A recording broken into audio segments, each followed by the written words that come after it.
So I personally think this tool is better than AnswerThePublic because it will help you come up with better content ideas and topics. WriterZen has been around for quite a couple of years and I was an early adopter some years ago, but it's just been getting better and better. So the way that you would come up with research, alright, we'll go through two tools, which is Topic Discovery and Keyword Explorer. Keyword Explorer is probably what you're going to use most. Now, they have a feature where you can see all the keywords for a domain, that's expected. Keyword research around a topic, so I've done it as you can see here and it's documented here. And also Wildcard, where Wildcard will attempt to find all sorts of ideas that you never thought of. I personally think that the normal feature for keywords does about the same job anyway. So I've already done research in Australia. I'll click on the one that I've already done.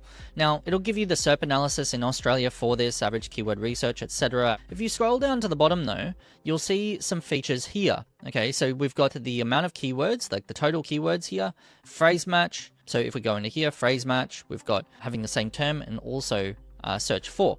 Okay, so this will give you enough data when you're considering to come up with some keyword ideas. So if we clicked here, we can see this average search volume, the SERP analysis for who's ranking for that right now. So it's actually really, really cool, right? Now, the difference between that and if we go back into Keyword Explorer and Wildcard, I will just click on the Wildcard one because I've already done it. The difference is you add an asterisk to the end. In this area here, you can add different clusters and cluster them for extra credits.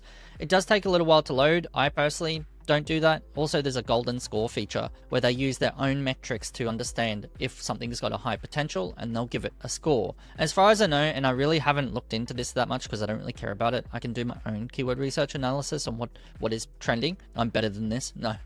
But basically you can come up with all of the ones that have really good commercial intent here, which you can see.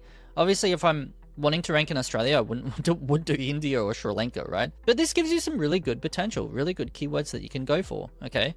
And then the next feature on here is Topic Discovery. So I've already done one. I kind of put a root keyword of like SEO because you need to have 1 or 2 words max, similar to AnswerThePublic. And then if you click inside of here, it kind of looks at all the stuff that people are writing about. We've got like things on tools, like SEO tools or strategy, SEO strategy. It's just taking the word here and kind of seeing the subsets of what people are actually typing into the search engine results or what people are writing. So if I open that in a new tab, I'm seeing this blog post, right?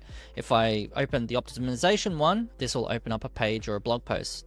Okay, so this just gives you ideas on like the actual things maybe you want to write about as well. I think it's less useful, but it's something you could look at as well. But the Keyword Explorer, definitely something amazing. And as I said, my opinion, it's better than AnswerThePublic or the other tools.